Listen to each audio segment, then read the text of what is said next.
Let me hit you with some stats. 23 years old, 52 million in volume, $1.3 million in commission checks, and that's just last year.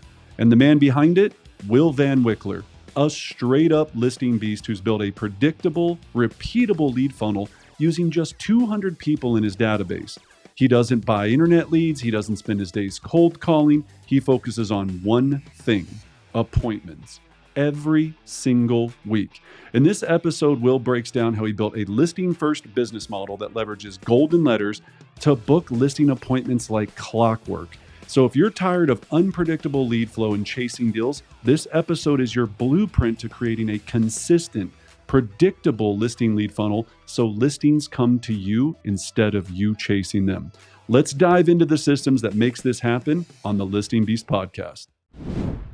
We are here with the one and only Will Van Wickler. And Will, first of all, welcome to the Listing Beast podcast. We're excited to have you here. Yeah, thanks so much for having me. Excited to be here. Excellent. Well, Will, on the Listing Beast podcast, what we really focus on is breaking down top listing agents and trying to deliver as much value as possible to all the aspiring listing beasts out there. And in doing that, we break it into three simple categories. That first category, Will, is how do we provide an exceptional seller experience so that we can deliver the best overall value so sellers can sell for the most money in the least amount of time with the least amount of headaches, And in doing that, make sure that we secure our individual value, right? So we can really focus on our per deal compensation. The second, Will, and this is one of the big ones, is we don't want to make a bunch of cold calls, right? We know making cold calls sucks. We want to make sure that we have a database-driven, relationship-driven business. And you're a very, very strong pro at doing that, which I'm excited to talk about. And then the third, and why we're so excited to have you on today, is how to create a listing lead funnel that you own, that you don't rent from another company, that you don't buy all these leads and have to do all this crazy stuff. We really are excited to talk to you because you are a master of a listing lead funnel. And so with starting that off, Will, I want to first ask the simple question. Right now, what are your top two listing lead sources? What are the top two that you focus on every day to set listing appointments every week? Yeah, the biggest two right now are people we know, so sphere of influence, and that could break into a couple things, either past clients, referrals of people we know or relationships that we have. That's huge for us. That gives us at least half of our listings. And then the other is the bucket of the golden letter. So fall into the MOFR category, which brings us a really high return on our investment for new listings taken and bringing opportunities to our builder clientele, which would be the third one there. But it's really golden letters and SOI. Okay, golden letters, SOI, and builders. So in doing that, I've had so many of our members, they've watched your previous videos on our YouTube channel. They've heard the previous podcast. And so we're always going to start out with golden letters because people are just fascinated with it. And they also, I've watched some do it really well, and I've watched some others just completely not have any success with it. And Will, you said something earlier about a MOFR, and some people don't know what those acronyms are. So just for everyone listening, MOFR is make offer for immediate response. And so let's just start there, Will. When you think of that phrase, MOFR, make offer for immediate response, why did you decide to go the route of golden letters? And can you explain for the people that have never heard what a golden letter is, the concept of the golden letter? Yeah, what was so attractive to me about a MOFR-based business model is I didn't have to wait for business, right? So I'm making an offer for immediate response. I'm not making an offer for a delayed response. An example of a delayed response would be farming, right? I need to send a piece of mail out for 6 to 7 years before typically seeing a response in a geographic farm. I didn't have time to wait. I needed to make money today. So by making an offer for immediate response, what I'm doing is I'm pre-qualifying the prospect, right? It's either yes or no. Do you want to sell your house? Yes. Great. Let's meet. No. That's fine. Tell me more about that. 6, 8, 12-month nurture. That's fine. But there's two buckets. Yes or no. It's like playing the lottery. I explain it to people. You either win or you don't. Let's not talk statistics, but that's the scoop. So when I was doing my research into listing lead generation, I found this MOFR theory and just started going into MOFR-based listing lead generation. There was, home value leads. You could do radio. You could do TV. I didn't have money to spend, so I went the mail route and I found a proven model and system through KW called the Golden Letter, which was not created by me. And I just followed the model. It's a simple piece of paper that just says, Dear Will, would you sell your house at 123 Main Street to a client of mine? If so, call me on my cell phone. You send them out. You'll get some people that say yes, some people that say no, take me off your list. That's fine. We convert some of those calls into listing appointments and eventually sell the listing off of a very simple piece of mail that's just asking a question. I love it. I love it. So, okay. So, in breaking that down, so when they hear the word golden letter, the reason that you decided on that instead of going expireds or for sale by owners or client appreciation events. So, just to understand that it was a lot of to do with budget, right? So, like you said, you weren't really at a place to put radio ads and TV ads and do all of this. So you looked at it and you said, okay, someone said that this is working. I'm going to listen. I'm going to take it. And then let's talk about from that simplistic point, we're going to talk about where it started and then where it's gone to. So that letter, and I know you make it sound very simple, and I've seen the templates, and we'll share all that with the audience and certain things to show them some examples. But when we look at this, where people seem to be getting caught up is they're going, okay, so I'm going to send a letter, Will, to 300 people in a neighborhood. And I'm positioning this stating that I have a buyer for their home. Is that what the letter is stating? Or does the letter just say, do you want to sell your house? Yes or no? Like what's the psychology behind the letter? Yeah, it just simply says, would you sell your house at 123 Main Street to a client of mine? If so, call me on my cell phone. So it's dear, their name, would you sell your house at whatever to a client of mine? If so, call me on my cell phone. So all I'm saying is, hey, would you sell your house to a client of mine? Right? I'm not promising them a price. I'm not promising them a term or timeline. From there, they're going to call me and we're going to have a conversation. And it all comes into mindset. I know I can find the buyers for these homes. I just need to find the sellers. And as a fiduciary, I owe it to them to get the most amount of money in the least amount of time, which 99% of the time means putting their home on the market. So it's not like you're calling a FISBO and saying, hey, I need to tour my buyer around and you're lying to them. You're just bringing a solution to the sellers and seeing if they'll call you and starting the conversation from there. Right. So that's where I think people get caught up is they're going, well, I don't have a client to buy this house. So am I acting in some sort of malicious or slimy way, douchey way or whatever it is? And when you just said there, which I think I want everyone to understand is we no matter what are just trying to find out if they have interest in selling, and then if they do, we're going to find them the buyer. And the best way to find them the buyer is to do our listing process to get them as many buyers as humanly possible. Now, Will, sometimes though, you actually do have the client that's looking for a specific area, and that makes it even sweeter. But a lot of times it's not the right buyer for the right house anyway, right? Even if you had one in the queue. So talk a little bit about that. Have you ever actually had the buyer and they bought the house that you've sent the golden letter for? We definitely have. And we've also purchased property ourselves through the letter, right? You have so many tools in your toolbox, and it's not just getting so caught into one thing, which I'd say a lot of agents do when they reach out to me. They're so hyper fixated on one thing about the buyer or this and that. I'll tell you, we go on so many appointments, and somebody was shadowing the other day on an appointment, and we signed the listing. And I said, what was the one thing they didn't bring up?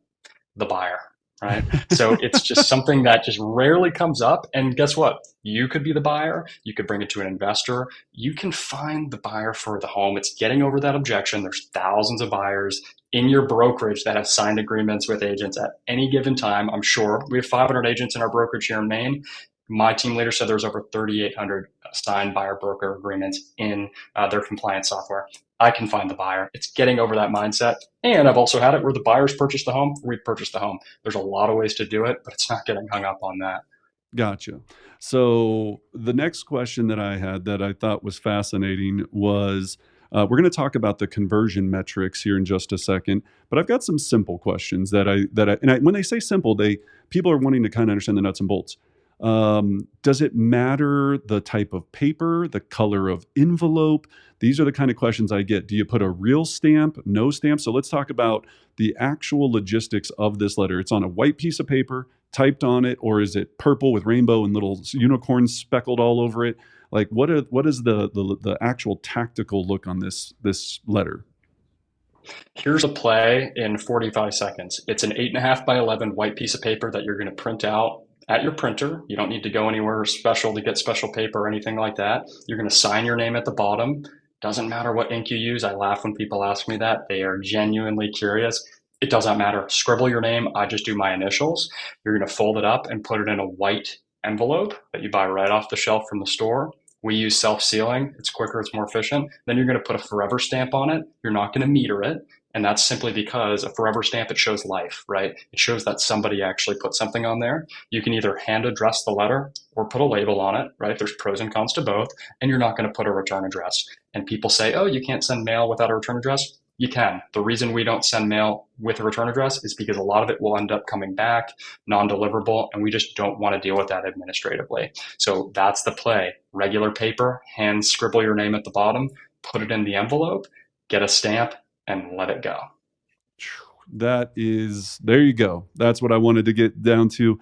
And so, yeah, I think some people get caught up in the analysis paralysis of this, and they're going, I have to do this, and I have to figure this out, and I have to do all of these things. And it's like, he just gave you the simple thing. We're going to talk about how this worked. And so in the intro, you heard all of the stats. And so looking at this now and talking about, selling, I believe I've got here, you did 85, 82 units last year, I think it was, or whatever it was, for 50 million. Is that about accurate? That's correct. Yeah. So, and we know not all of those were from Golden Letter, but a large chunk was. And your average sales price there is 700,000. So we're talking 700,000 at, and we were talking about this earlier, the way that you depict your value, and so because you provide so much value to the seller, you're averaging usually about 3.5% on the list side because you deliver such an amazing seller experience. So a $700,000 price point, 3.5%. And now let's talk about the economics of the conversion of the cost, because even when we look at this, and it fascinates me when I explain this to so many agents, you gave me a rundown of kind of the expected conversion if you do this at a consistent level. So let's start with, how many letters do I need to send a month? And what can I expect from that process? Yeah, great question. And it has changed based on the market. And we're very transparent about that. However, we know our numbers and we know how profitable this system is. So back in COVID, we could send out 100 and we would get a listing, right? It was shooting fish in a barrel. Well, guess what? As units went down, so did the amount of letters we would have to send out. That went up. So units down, letters up, right? It's really just a numbers game. So today, in May of 2025, we have to send out about 1,000 to sign and sell a listing. Through that 1,000, we will get 10 to 15 calls, right? However, the conversion's definitely gone down to appointment set. However, that's fine. We are only going on appointments with highly motivated individuals because of the market conditions. If we do not sense urgency or motivation, we are not wasting time going on appointments. Out of those 15 calls we get, I could probably find my way in 7 or 8 homes. That's not my interest right now in this market. I am looking for people that are ready, willing, and able. That's the thing. So 1,000 will get us a signed listing and it'll sell. Okay. So 1,000 letters gets us a signed listing to sell. And so the economics on 1,000 letters with envelope, print, everything, what do you ballpark that cost to be? You could call it $1,000 to round up. We have gotten our cost significantly down through scale. However, call it $1,000 for conversation. Okay. To make an average, my commission is around $18,000. So pretty good return on investment. There we go. So 1,000 to make 18,000. And I think that's where, when some people hear this strategy, they get a little, confused or overwhelmed by it. And so again, looking at that, and the conversion is different in different areas, right? You're not in a high population area, correct? Like tell everyone where you're from and where you're at. Yeah, I live in Portland, Maine. We have right around 70,000 people. It's the largest city in Maine. However, keep in mind, this is the largest city in Maine. So 60,000 people. I was in Denver last month and I'm like, oh my God, there's hundreds of thousands of people in that area. Right. We have one MLS for the entire state, and we have just over 5,500 licensees for the entire state. And I would say over 50% of them are in that greater Portland area. So very small market, one MLS, less than 6,000 agents covering an entire state. So very, very small market. The town I live in right outside of Portland, 5,000 people live there. Wow. Okay. So so it's about $1 per letter when all said and done. We send out 1,000. When they start to call in, and you said something there that was really fascinating about the 10 call-ins, if you will, or 7 to 10 that are going to respond. So the typical person calls back and says, "What? Hey, I'm interested in possibly selling. If you have a buyer, talk me through what that call sounds like." Yeah, there's a couple different call flows. The first one's going to call just to tell you they're not interested, and that's totally fine. The next one's going to call just because they're interested in the question. However, they're not motivated to sell. So we call them tire kickers. They're really just interested in what your buyer has to pay, right? So we're not wasting time overcoming objections that really aren't even real objections. The third bucket is somebody genuinely curious that's calling and saying, hey, call me back. I got the letter about your buyer. Like, what's going on here? So that's really like the first A tier callback we get. And then the second one is, hey, we got your letter. We need to sell our home, which are a little bit more rare. However, we still do get the quote unquote come list me appointments. I would say we get out of 30 listings taken a year, we're going to get 5 or 6 that are just the come list me, no questions about the letter. So what we're after is the come list me or the genuine, hey, we got your letter, give us a call back. And then we start the conversation about the question we're asking and how we can help them. Gotcha. And have you ever had someone that was upset, somebody that you talked to that, so give me a story. Talk to me about, so I got this golden letter and what's, I'm sure you've heard some weird stuff. What happens? We have some funny voicemails that, me and a good colleague of mine, we're in this like group chat with other agents and we'll send them out, fire them off. And I mean, just laugh out loud, funny people just taking it so personally and, trying to call the state of Maine and say, oh, we're not listing our, I mean, just like not even funny, but just funny how personal people get about it. But I think my personal favorite story is somebody took the time to rip up the letter, mail it back to us with a hand typed note in the same format, hand signed at the bottom, just saying how unprofessional and they would never work with us and the prospecting efforts are not appropriate and their home will never be for sale until they die. And they mailed that back to us. So that's probably my personal favorite is ripping it up and mailing it and taking that time to send us a letter back. So well played to that person. I love it, Will. And the reason I bring that up is because your mindset of that is keep moving, right? Like I've watched some people get a bad response and they just shut down and they're like, this strategy doesn't work. I got somebody that threatened me to call, like you said, you've probably heard it all, call the state, do all of these things. But when you really know what the rules are and it's going, I'm just trying to see if you're interested in selling. And if so, I'd like to bring a buyer to your property or I'd like to meet with you about selling.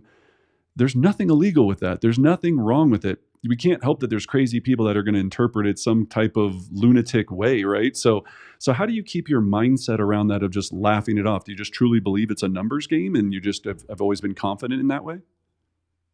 Yes and no, right? Like I'd lie to you if I said, oh, we just shake it off right away. Like we've gotten, 1-star Google reviews, which is really annoying because those are hard to get rid of, and that will totally sink your Google rating. And then I just remember it's like, okay, let me just go get 5 more 5-star reviews. Like I think that's the worst thing is when the public perception gets involved and people start to maybe harass you online. We'll throw that word out there because there's some crazy people out there. But then I just remind myself every one I land is $18,000 to $20,000. And you know what? Getting that check for $20,000 feels really awesome. I could care less about the crazy people calling me back. And I'd say 99% of the time, we're just totally laughing them off because it is hilarious how much free time people have. Yeah, it can sting when, other things get involved, whether that's Google or they post on Facebook or something, which is maybe once a year that could happen, sending thousands of these out. But it's just remembering pleasure and pain, the pain of doing it and getting the negative response, but the pleasure of getting that money and helping a family out with their real estate needs. I love it. And was there a point, Will, where you just had to kind of go all in and trust this when you first started doing, I know in our last conversation, your first 300 and then the next 300, was there a time where you kind of were like, is this really going to work? Like, is this going to actually click? Was any of that anxiety at any point, or was it just like, I believe in it and I'm running with it?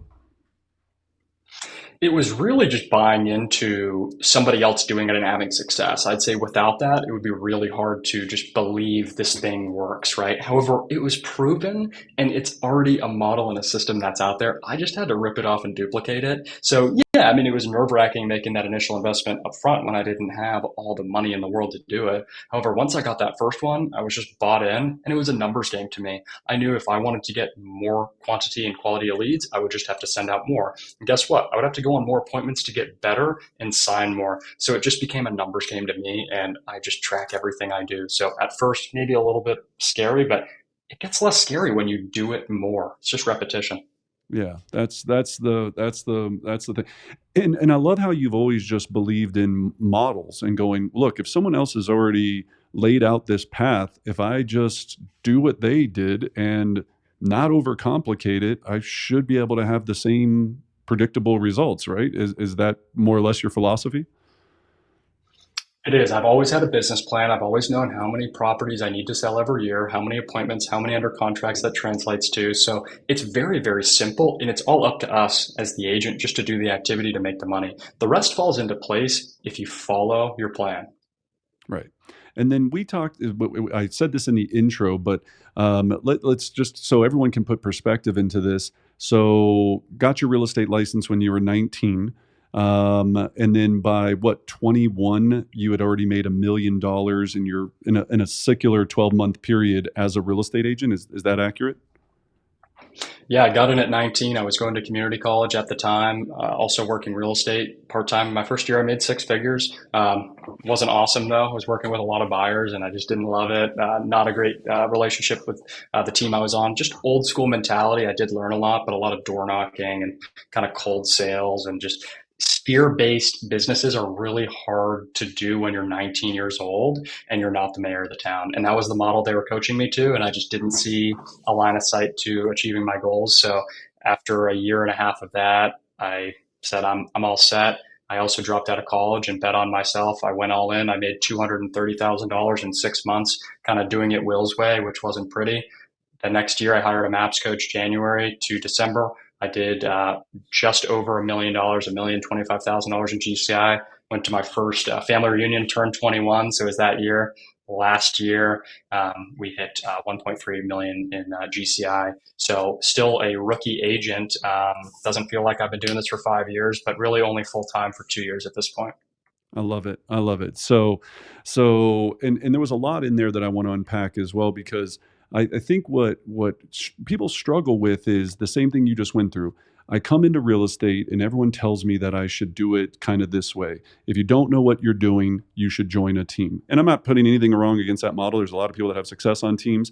Then, right, well, the next thing they tell you is do a bunch of open houses, go door knock, go do all of these things. But it's rare that they ever tell you that you should go and attack listings first, right? And did you find that to be weird? And then was there kind of this wake up call where you're going, they're serving me all this buyer stuff, but all the people that are making money are doing listings. What was that wake up moment, or how did that experience make you realize this is not the right way? Yeah, it was honestly writing 10, 12 offers and then, giving away a large share of my compensation on business that wasn't great. And I think teams are awesome. And actually, hindsight, I say this to my buddy. I'm like, gosh, I wish I was on your team when I started because I feel like God, I would have had a running start and he's listing focused. I just wasn't. Teams can be great. However, the majority of them are, yeah, do the open houses, this and that. The thing that like clicked for me was when the Rainmaker and not he wasn't trying to be rude about it, but he's like, you just really need to focus on listings. And I'm thinking, focus on listings. Like, oh, thanks, man. I'm really focusing on listings now. Like, you're not telling me what to do other than just like call people. You call 10 people a day that ask for the business. It's like that's just not reality, right? So I was like, you know what? I need to go figure this out for myself. You're taking all the listings and then just handing me the, scraps of the buyers and like, hey, made good money. He made good money, whatever. No hard feelings, but yeah, go focus on listings. I'm like, awesome. I really appreciate that. So that's when I was like, let me go do this for myself and figure out a way to do it. And that's when I started researching it. Gotcha. Okay. So then now we've got the first piece where now we've got consistent listing leads coming in and opportunities. We're kind of going to do this in reverse. We talked earlier about our pillars, right? Exceptional value, database. We kind of went straight to the lead source. Now we're just going to kind of reverse it and go, okay, so now you get these leads. And you said something earlier that really I wanted to note on is going, out of the 10 maybe responses that you get from 1,000 mailers, there's probably only one out of the 10 that even respond that are ready to do something ish immediately. What happens to the other 8 or 9, and how do they all go into the database, and what how do you stay in front of them? What does the rest of the machine look like for the ones that aren't ready to rock and roll today, or do you just scrap the rest? A lot of them get scrapped. If they're not ready, willing, and able to do what it takes, we do run into that a lot. And I'm very upfront with the conversation of what it takes to sell a home in this market. And some people just aren't willing to do that. And we'll put them in the database, we'll put them on a smart campaign. However, I'm not the kind of agent that's just like, hey, every 30 days I'm going to call you, right? Like I'm not great at nurtures. I'm really not. The long-term nurtures, they're really hard when you don't have rapport with somebody. I'll be the first to admit that. When you're a cold person, and there's a buyer involved, the chances of you effectively nurturing that seller and for them to call you when they're ready with no pre-existing relationship is very, very challenging. I would say you really got to get in front of them and build some rapport outside of this like mailer. Otherwise, it kind of skews the relationship. So we stay in touch with them. I always try to get an email and at least put them on a smart plan, because you'd be shocked at, I'd say 50% of them will actually open them consistently, and that is how you can stay in front of them. However, it's a numbers game for me, right? I'm looking for people that are ready, willing, and able in the next 6 months to sell a home, and the rest, they're back burner business. I love it. Yeah, one of the things that I think was so interesting is you have a database.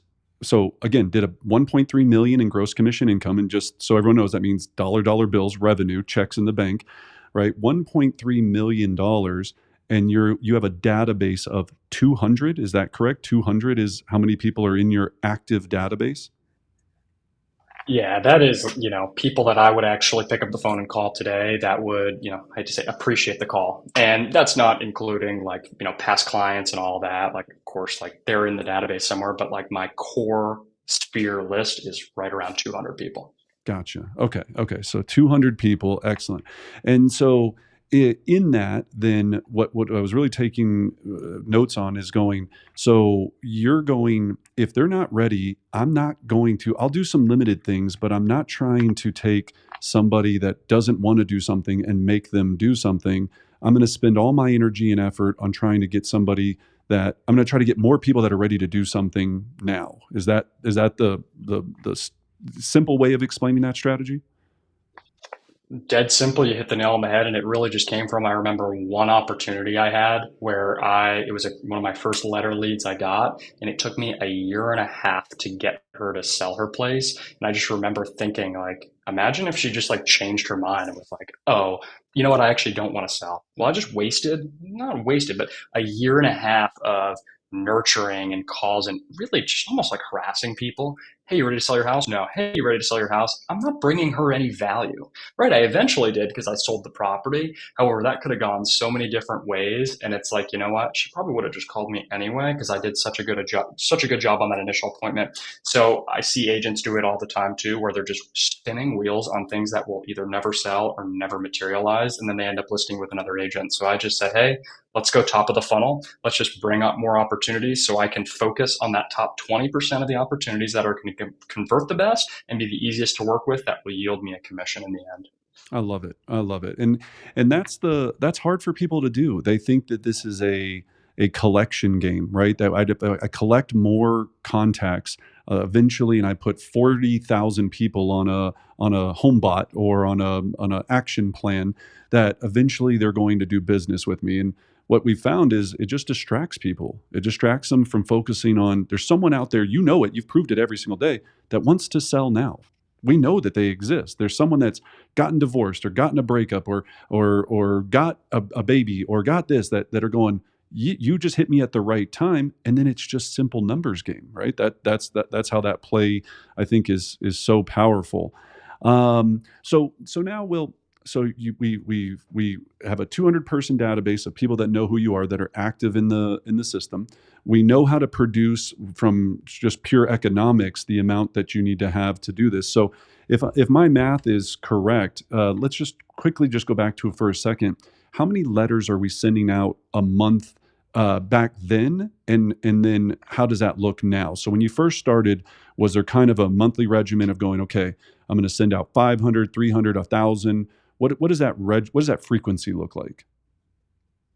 Yeah, I found as a solo agent back then with zero leverage, the first year I made $1 million, I didn't have a transaction coordinator until unit number 28. I remember that vividly. So I was doing everything myself and not doing a lot myself. I mean, there was checks not getting cashed. You can imagine everything that was going on. It was a nightmare. I was sending out 300 to 400. My base was 250. And then if I had more time, if I wasn't doing anything, I would just do letters. So some weeks would be 500, some weeks would be 250, but that was my minimum. And I just stuck with it consistently for 6 months to see that initial curve.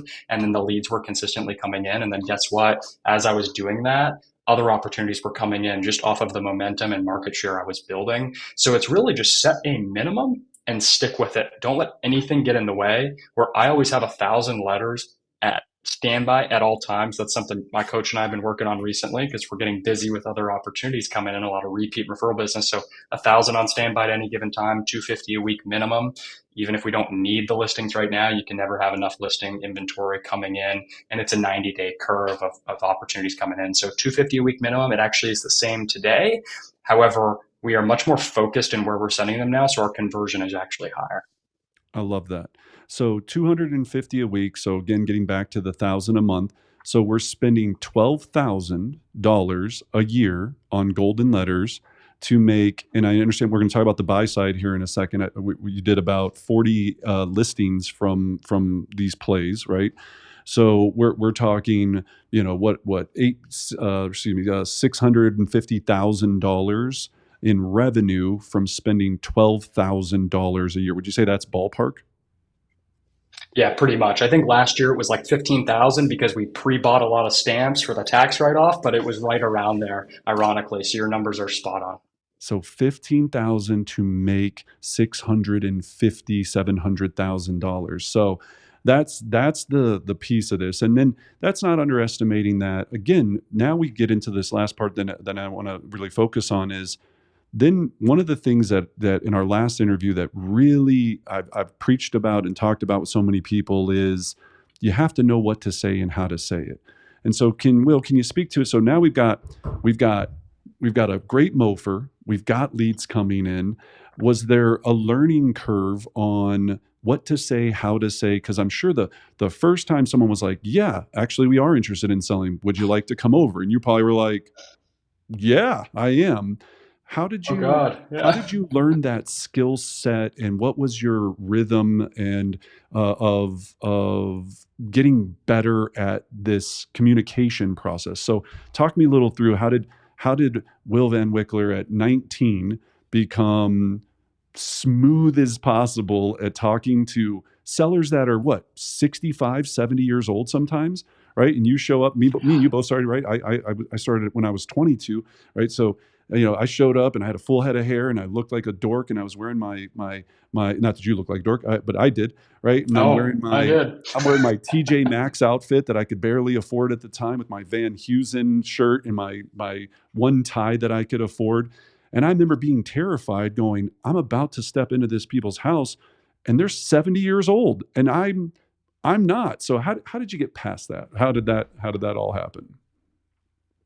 Confidence, you can't buy it and it doesn't happen overnight. And it's like going to the gym, right? Like I'm not this big gym buff, but it's a muscle you have to grow by doing it. So I wasn't just naturally this smooth or well scripted day one. I'm so confident now, though, in the value proposition I have and what I do every day. So it's really, really simple for me and it's second nature. And that's a script. When somebody says thank you and you say you're welcome, right? That's something that is scripted, right? And it's programmed in. So now all of this stuff I say every day is programmed in.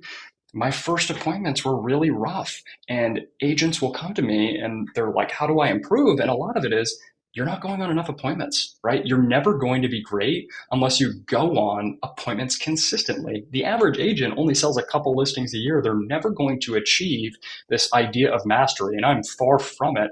However, I've mastered my process, right? There's still things I'm working on. However, you need to get your volume of appointments up and you need to practice consistently. So I practiced the listing presentation. I practiced the listing paperwork, something no agents ever do of, can you read the listing agreement upside down? You can't read it line for line. You're presenting it to a seller. That shows confidence, right? Do you actually understand the listing agreement? I do, and I can answer questions around it. It just shows confidence and professionalism that agents 50, 60, even 70-year-old agents in my market, they're not going to be able to beat me at, because that's my game. And I obsessed over the practice. I did it every single day, and I still practice every single day. It just looks a little bit different. So I'd go into these appointments confident, knowing I'm the best agent to sell their home. And it was 99% mindset around that and skill. I love it. And you had in our interview, I think what I remember was you were practicing an hour a day minimum on your scripts and dialogues.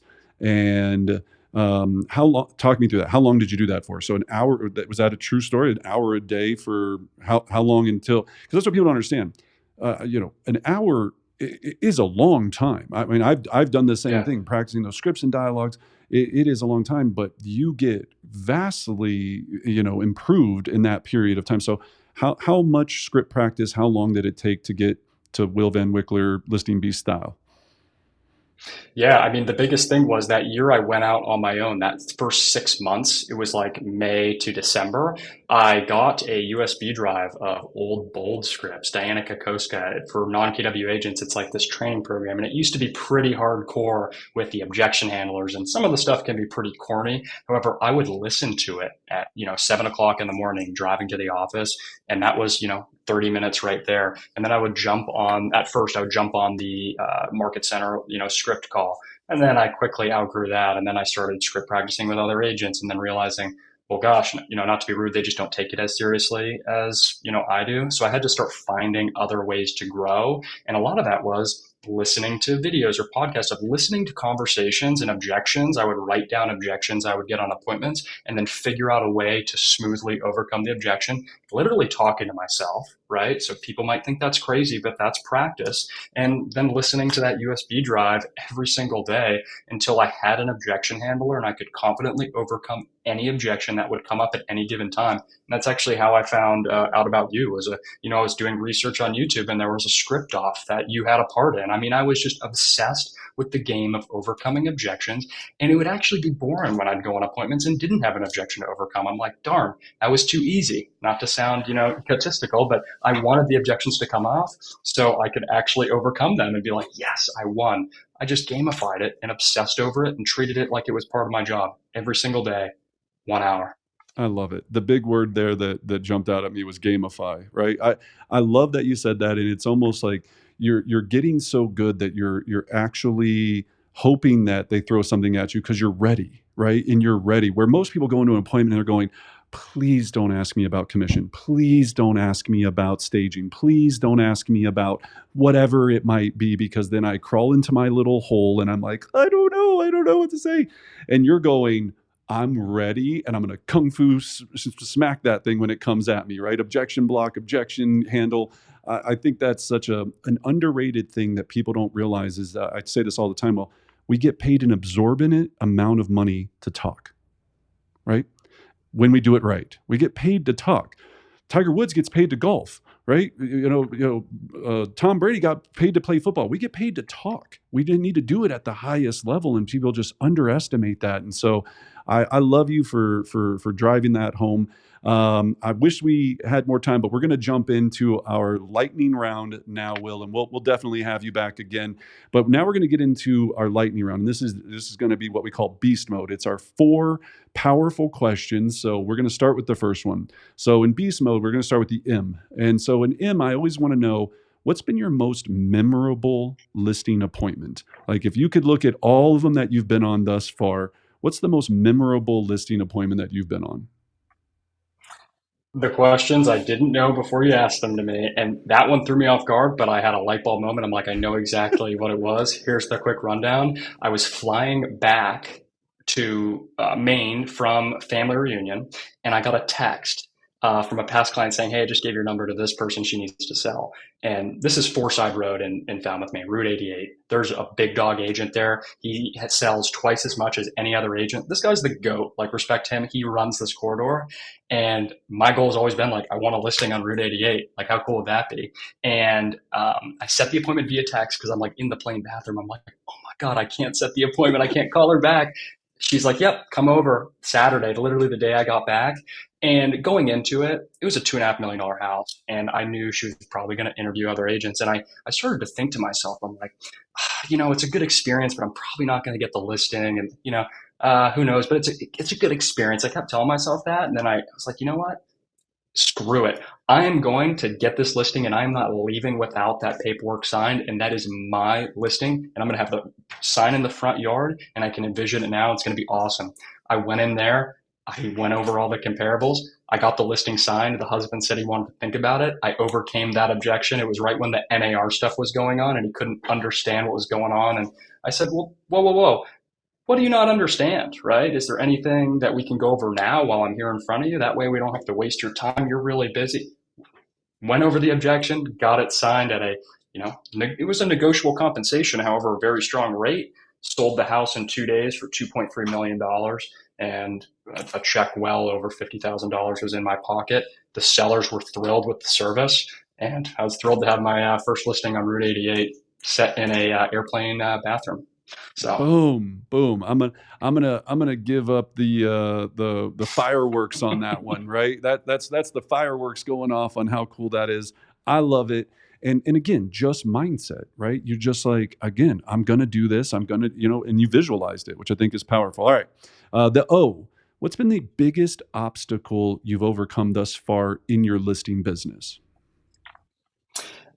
Finding a way to consistently generate opportunities without spending an exorbitant amount of money or being in the business a long time. And it was just through getting creative and looking at things differently, where other agents would take, 2 or 3 listings a year.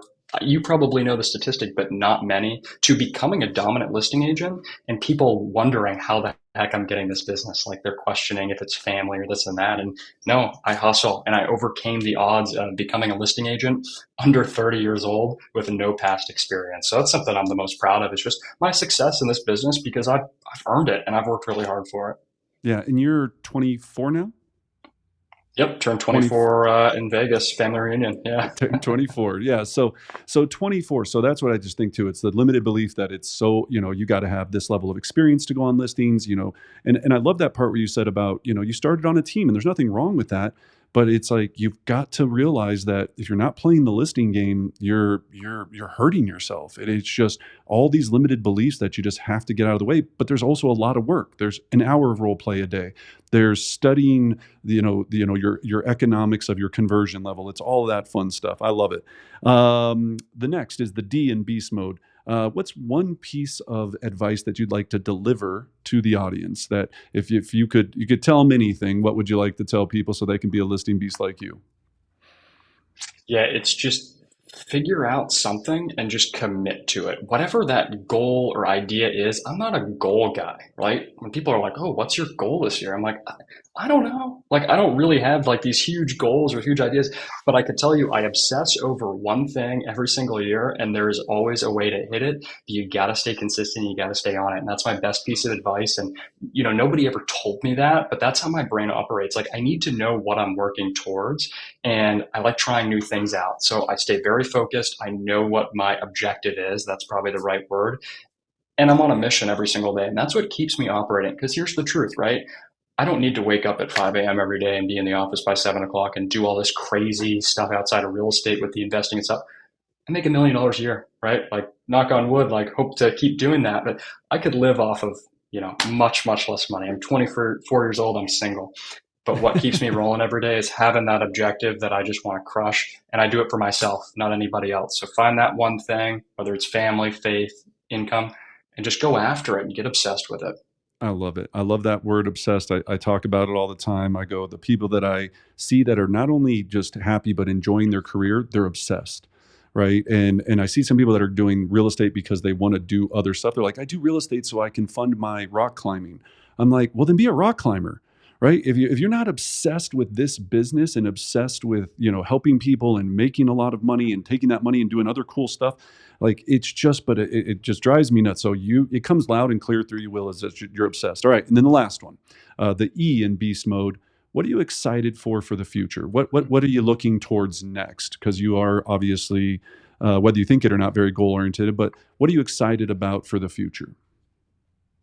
It's growth. It's bringing in people that can help me live out the mission that I have. And I want to bring people into my world and show them exactly what I've done and systematize my operation, right? Because I'm not special. I've just consistently done something over time and it's brought me a high level of success. So I want to help others do the same thing and also help grow my world to allow people to come into it and help them make a great income helping other people in real estate. Because if I wasn't doing real estate, I don't know what I'd be doing, right? So I want to share that wealth with other people. And that's what really excites me every day is I'm just getting closer to that point where I can bring people in and show them exactly what I do. I love it. And to that point, and we'll end on this note. You're looking for talent, right? So talk to us a little bit about what you're looking for, because I know we have a wide audience, and there very easily could be someone that's watching this right now. So, what are you looking for, and how do we connect with you so that this person can apply to be part of the Will Van Wickler massive, industry changing saga that you're building right now? What are you looking for? Yeah, we're looking for a great director of operations to join our team here in Portland, Maine, and we're willing to relocate for excellent talent. Maine's a small place, so we've had to cast a wide net. However, this person will be my right-hand man or woman in the business and really help grow the administrative side and the system side. And that's where we haven't had support so far. So I've done everything so far with a transaction coordinator and a virtual assistant, which are rock stars, but we're really looking to kick things up a notch and make a big impact and also help a lot more people. So if anybody has anyone they know in their sphere or themselves, we always appreciate a conversation and keep us in mind.